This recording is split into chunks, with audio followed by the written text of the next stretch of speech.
Well, that goes that's what I tell you. You know, whatever everybody, a lot of John. Let me tell you, a lot of people talk the talk, but few walk the walk. Yeah, You know, yeah, you yeah. know, what are you going to do when times get tough, right? How many people can you count on for a phone call? You've been through tough times. How many tough times, you know? That's a good topic. Oh yeah, let's talk Who about do you that. count on? That's right. Let's go. Five, four, three, two, one. Oh, welcome back, friends. Welcome back to another edition of the Jersey Alchemist. And I'm your host, Dr. John Gerard Gallucci. And I'm Philip D'Angelo. You are. John, I got to tell you, I'm looking at the screen now, and I'm looking at you, that those shirts. Your arms are getting a little buff there, pal. Let me tell you what did it. I like it. Let me tell you what Was- did it, brother. Okay. Okay. Talk to me. You know what? Never. You know, we all have our strengths and our weaknesses, no pun intended, you know, in the gym. And we are in our 60s. Ouch. But I refuse to go into that sweet good night quietly or gently. I won't do it. So, Yeah. no, you know what? Just a thought came into my head. Remind me to get back to that.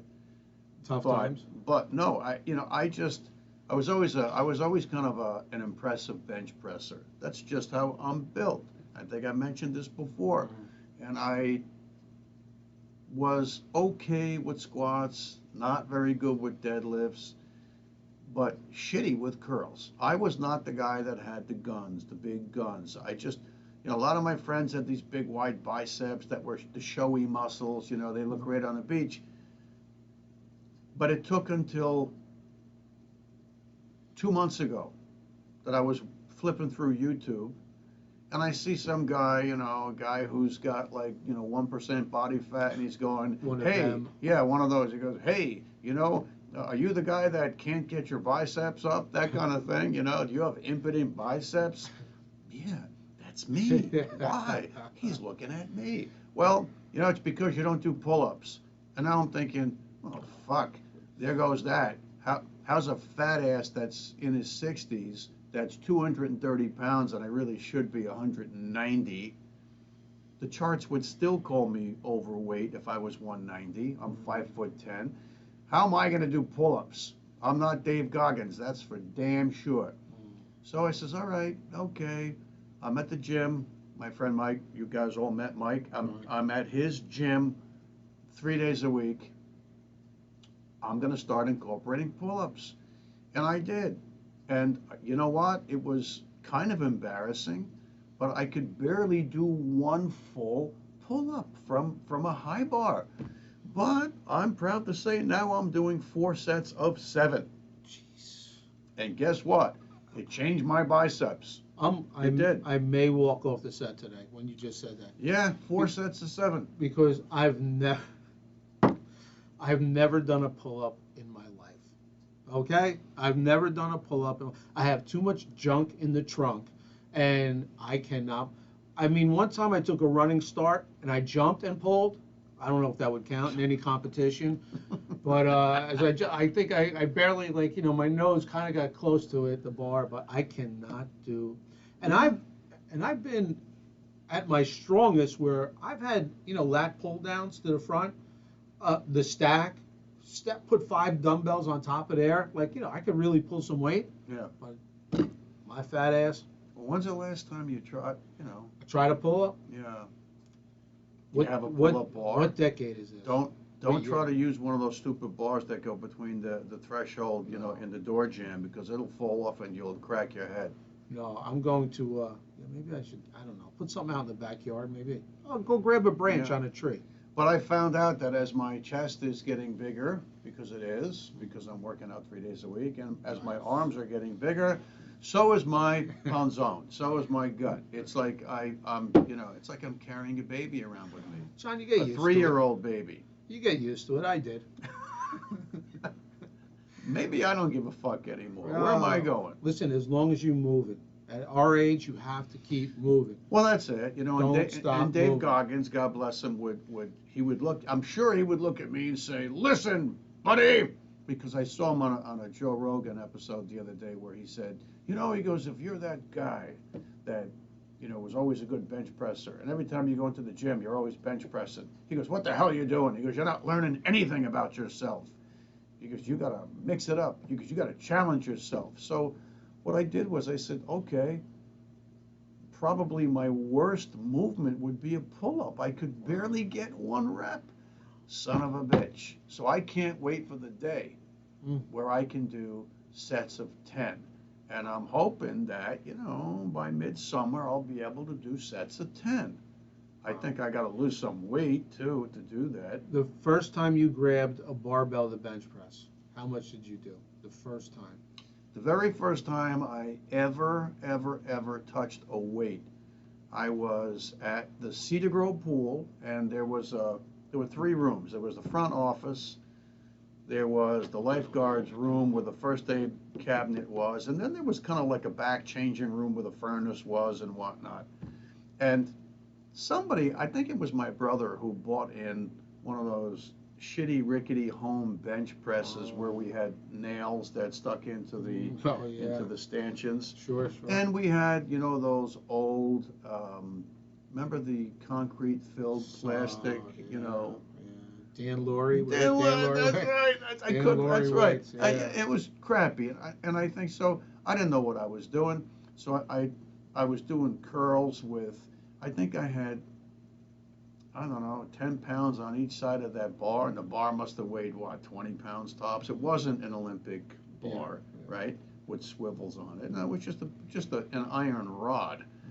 And that, and then I did a couple of bench presses. I tried to put the bar. I had no idea what I was doing. And did I like it? No. I thought it was uncomfortable.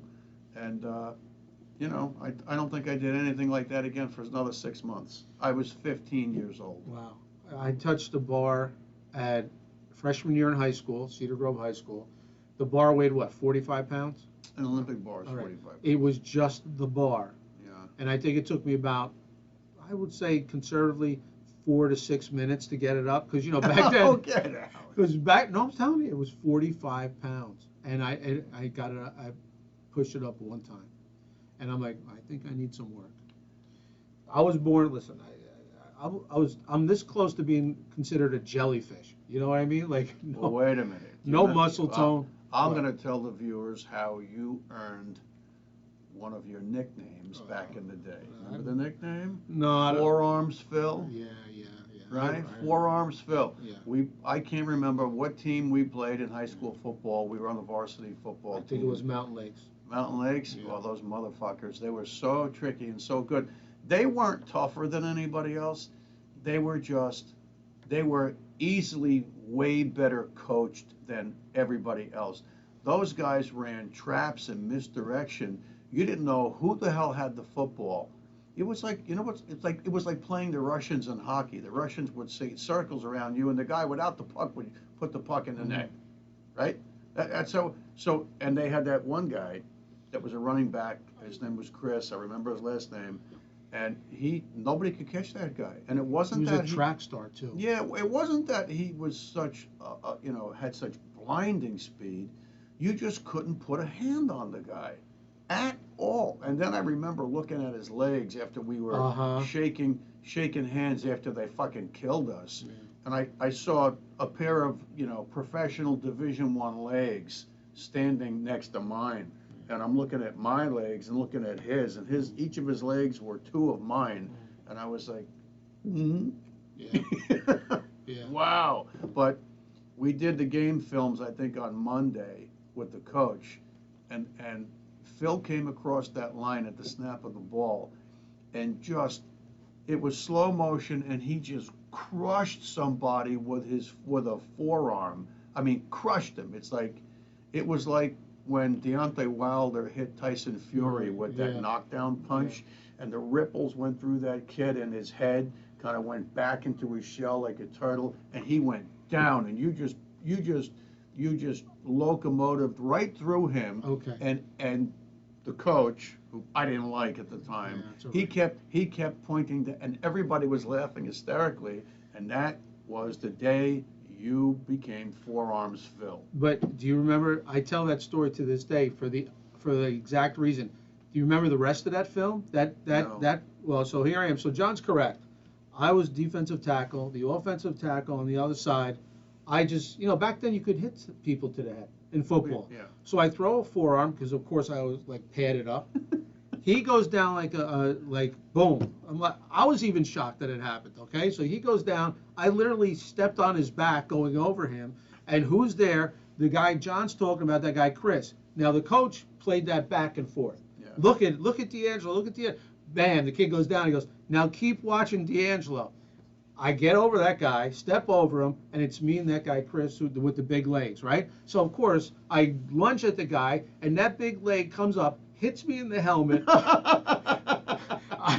I go rolling to the side, and he steps over my back to get. I think he went for 10 yards. Yeah. So yeah, the first part of that story was great, but I'm man enough to say the second part of that story Wow. isn't so great. That's very funny. I but can't believe you remember they that. were Yeah. always the champions. They They were good. kicked the crap out of everybody. They were good.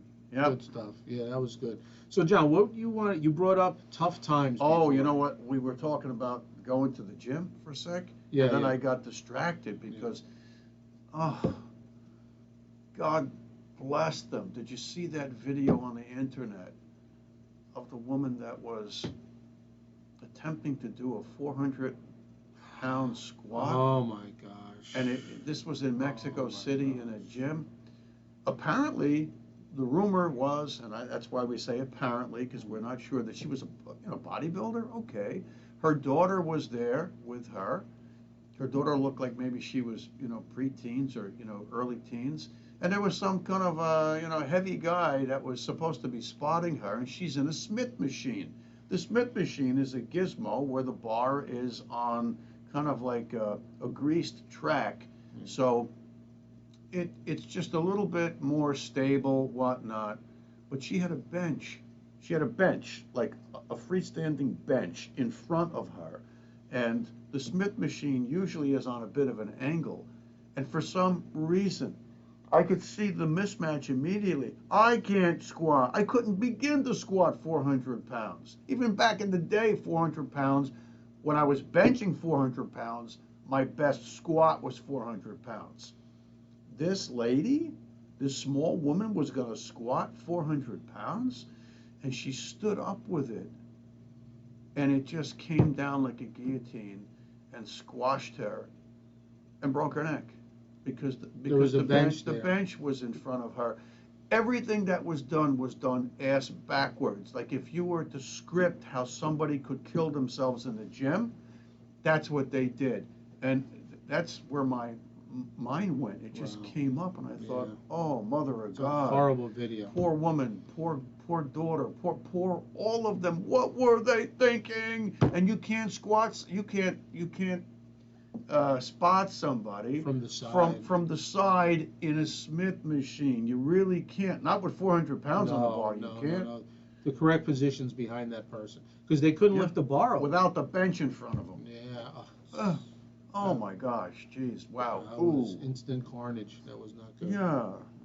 Oh, how horrible. And for her daughter to watch it too. Yeah, right in front of her daughter. Yeah. What the hell were they all thinking? Yeah. So tough times. Yes. Let's talk about tough times. Who sticks around in tough times?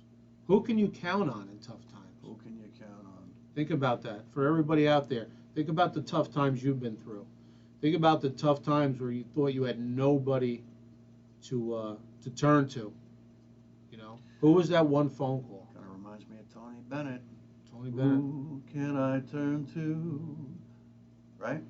When nobody needs me. Sure.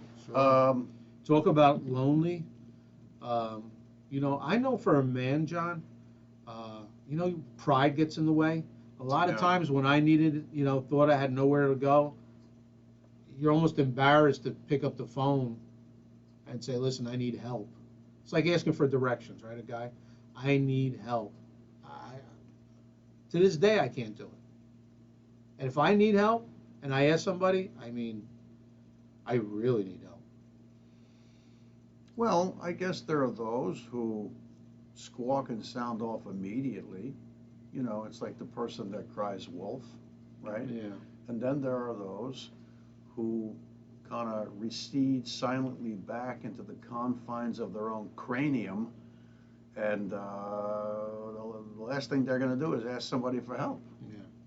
If you don't hear from me, chances are I'm in a bad way. If you're like somebody I talk to, cousins, friends, a family member, and you don't hear from me, that means something's going wrong. So you're kind of turning. You go in. I used to Yeah. call it going in the cave. I'm going back into the Yeah, cave. yeah. I feel safe there. I have to figure out how I'm going to get out of this issue, this problem. What can I do? I mean, I just Right. gather my thoughts. So I just go and I feel protected. I feel like, nobody can hurt me right here. How am I going to get out of this cave now? Right. I mean, who do you call? I mean, you can call for professional help. Yeah. If it's something like a marriage, maybe a relationship, you can call a counselor, talk to a counselor. I mean, there's always a lawyer if it's a legal issue. A bank if it's financial. Right. Now, I immediately know where I'm going to take this. And a lot of people are not going to be able to relate. Nevertheless, to break the ceiling on who can you turn to break that ceiling, to gain awareness, to entertain, educate, elevate. All of us, if we think about it in strict third dimensional ways, it's trying to depend on your bud, your next door neighbor, your spouse. For a lot of us, that's a nothing burger. Not for a lot of people. You got your spouses and you're like this. That's wonderful. Can you depend on your kids? Probably not. No. Then dad becomes a burden, right? Yeah. So all of the third dimensional, first up go-tos, they can work to get you in and out of your jams day in and day out, and that's all a good thing. But let me tell you what's happened to me over the years. All of us have spirit guides. We have spirit guides, spirit guides, and then we have animal spirit guides. Okay? Then we have something that can be construed as a spirit guide, but it's called our higher self. Have you ever heard that term, your higher or my higher self? Okay. There's a concept that our eternal essence, our eternal soul, really stays on the other side.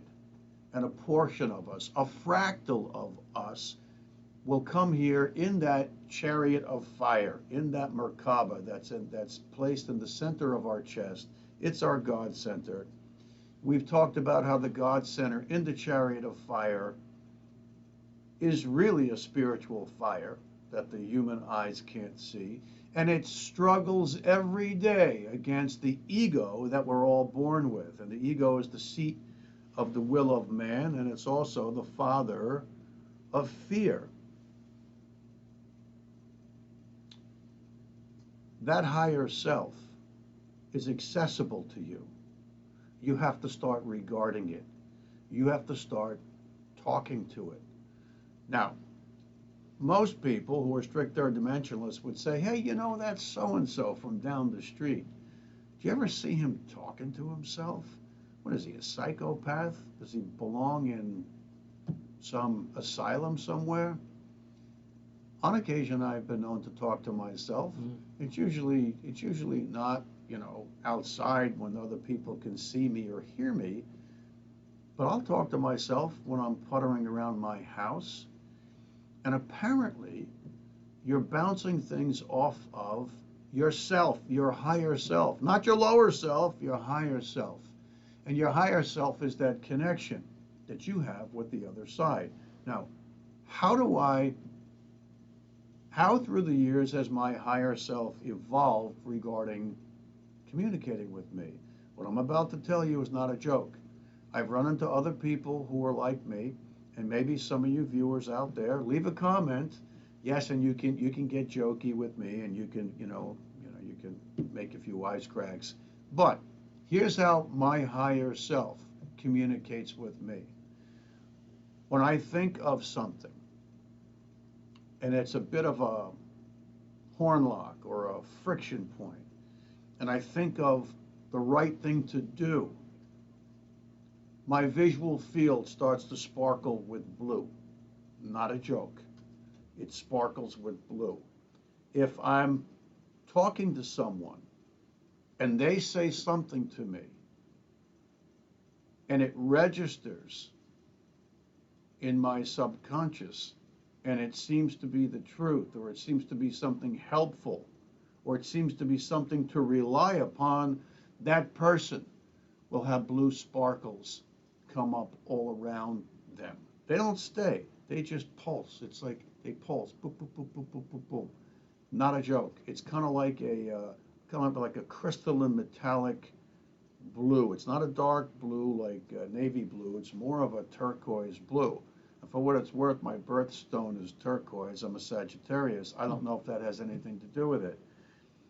I looked it up. I've spoken to masters. I've spoken to psychics and mediums. I've prayed on this. I do channel the saints. And the one entity that I am always able to rely on, and you are no different, is my higher self. And sometimes my higher self goes into hiding, and I kind of wonder where it is, and I'll be like, where are you? I haven't seen you in weeks. And then there are other times when it's there, in and out every single day for months on end. Yeah, it's amazing, and that's when I know, there's something bigger than what's just in front of our nose. And I am not different than you all. You just need to work it. You need to work it. You need to exercise it. You need to buy into it. You need to believe it. So, John, on your spiritual side, I get it. Reach out to that higher power, give you, maybe point you in what direction to do, or tell you everything's going to be okay, settle Right. you down so you don't go start stressing, because stress is the worst thing in the world. Right. All right, so that's your spiritual side.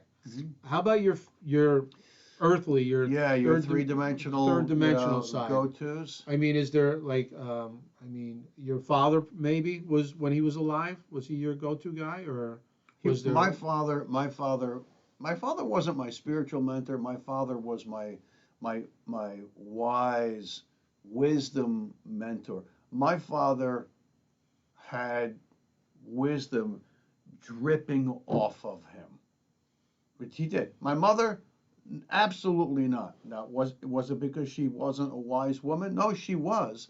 She was such like an over the top, like far gone empath that if she was almost useless to me if I asked her for advice. If I asked her for advice, she'd say the same thing. She'd go, "Oh, don't do that. Mom, I didn't come to you for empathy or sympathy. I'm asking you. Tell me what you think. Would you please listen to me?" I can remember I was pediatric surgeon in the Department of Surgery where I was working for years.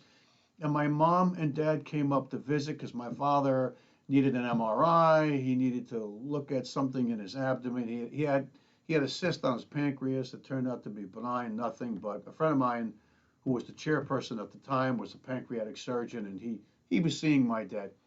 And in front of the entire Department of Surgery, that's the other physicians, the nurses, the secretarial staff.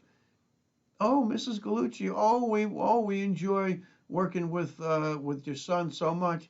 "Oh, how nice!" And she starts doing this and primping me and giving me the cheek pinch, and I was like, "Mom, I'm in my 50s. Would you get over it?" So my mom was not to be relied upon if I needed wisdom or advice or holy shit, I'm on the parkway with a flat tire. My father, I could call him up, he always had the right path for me. He really did. Wow. Yeah. Wow, that's amazing.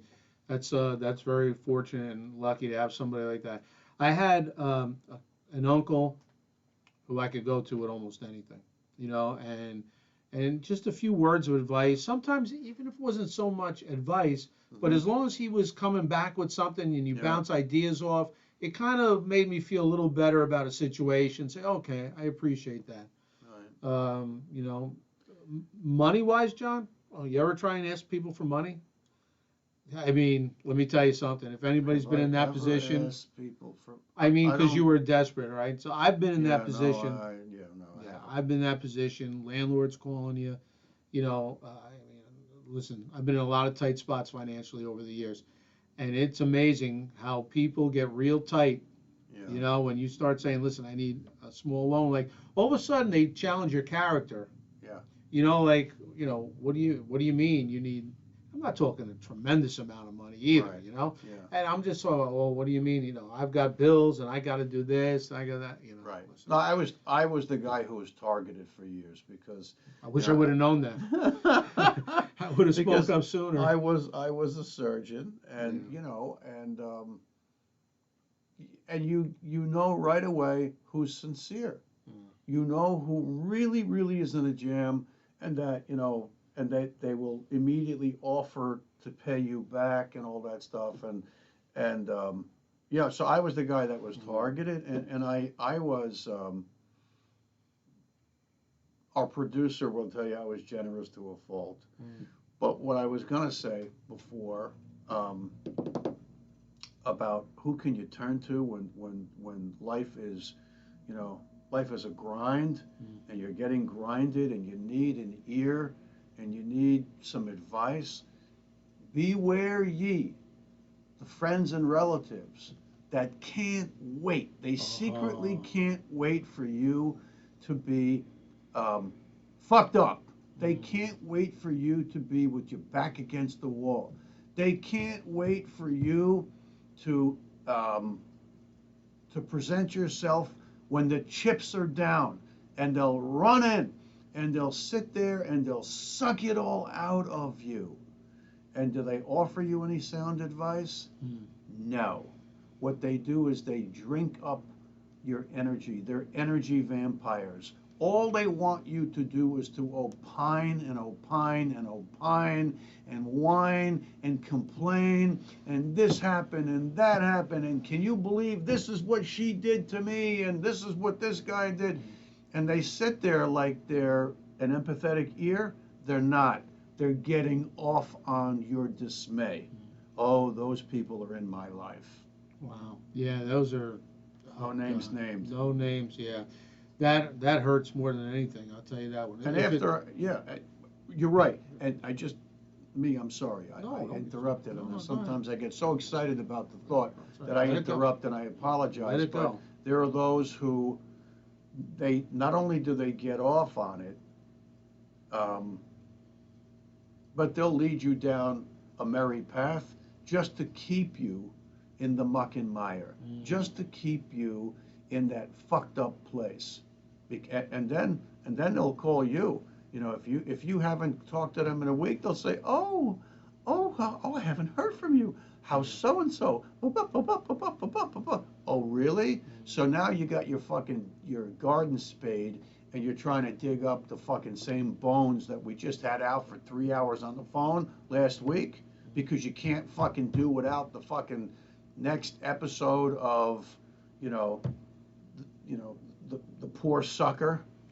Yeah. I mean, You got to be aware of those you people. have to be aware. So, I mean, there's people, especially with financially. I mean, I even offered a tremendous interest rate, Payback plan. payback plan. Like, Right, listen, right. I need this much, but I'm going to give you this much, and it's like your character never comes into play. I mean, Yeah. like, I mean, come on. If I'm asking you, believe me, this is Yeah. tough, and I do need just a temporary Right. fix to the solution, and they either enjoy to watch you Sorry. wallow in the wind, and or forget about it. Brings back a lot of tough memories. But you know what? Like we say, John, they're all character builders, and what doesn't kill you makes you stronger. Well, yeah, no, I believe that as long as you have that moment, maybe it's an epiphany where you realize that there's a lesson to be learned, and then it makes you stronger. But if you just sink into the quicksand, and you're constantly putting yourself into the hands of Oh yeah, of the assassins that are smiling at you, yeah, then there's no forward motion. There's yeah, no movement. Nothing. yeah. It's amazing. That's when I tell you, it's funny. We should do an episode on money and how it affects relationships. That would be a great episode because it does affect relationships. It does. Yeah. Parents, kids, cousins, brothers, sisters, friends. I mean, it'll change everything. Right. So, Most of the people that I've come across with money, mm, and now that I'm retired and on fixed income. a completely different gig for Yeah. life, that ain't happening anymore. So let that be broadcast. But most of the Now people, when I need it, I was just most going to of hit you the- after the episode. Wow. most of the people that I willingly and truly in a loving fashion came across with money for, I would say 85, 90% never, not only did they never make a gesture to pay it back, but Mhm. then anytime I text or called them, they went radio silent on me, and it's Wow. like, really? Like, it's like, do you think so little of yourself that you can't even engage me? I'm not calling you for the fucking money. Yeah. I'm not. Yeah. Whatever. I was, called one person for advice about, construction in my car, and it never called me back. It's like, okay, great. Yeah. Yeah. John, I always say tough times will really show who your friend, the fabric of your relationships. When you're going through tough times, you know, it's amazing. It took me 2 years, but I built a house when I was a youngster, the house of my dreams for my family. Oh, we used to have parties there. I mean, 50, 100 people coming in on the deck outside. And then when you go through tough times and you're calling people, The guess go-go what? years. Yeah, the go-go years. That phone, you're leaving messages. All of a sudden, nobody's coming to party anymore. It's like that blues song that I love. I love it all from beginning to end, but I like Eric Clapton's version. Nobody knows you when you're down and out. Mm. Nobody. Yeah. Nobody knows you when you're down and out. Yeah. It is true. Wow. Yeah. Before you alchemize, John, I would just say, people, rely on yourself for most of your issues, right or wrong, John. Look within, and you always say that. Look within. Look Yeah. within yourself. You can get out of any struggle if you really, really want to and need to. Okay. Yeah. Well, there's two ways, and I do want to impress upon the viewers, there are two ways to look at turning to people when you need advice. Who can you turn to? You need a helping hand. And there's the three-dimensional way. In other words, the stuff that's in your mundane world. It's friends and family. It's, maybe your bud that is an auto mechanic and you need advice about something or whatever.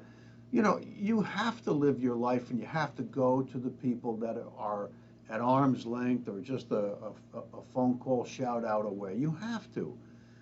But remember who you are, and where the rubber really meets the road is how much you learn from your experiences and how much you're putting in that spiritual bank and how experienced your higher self is. And you may find that your higher self is so experienced that it can leave you in the third dimension in the dust. Why? Because you've been around over and over and over again.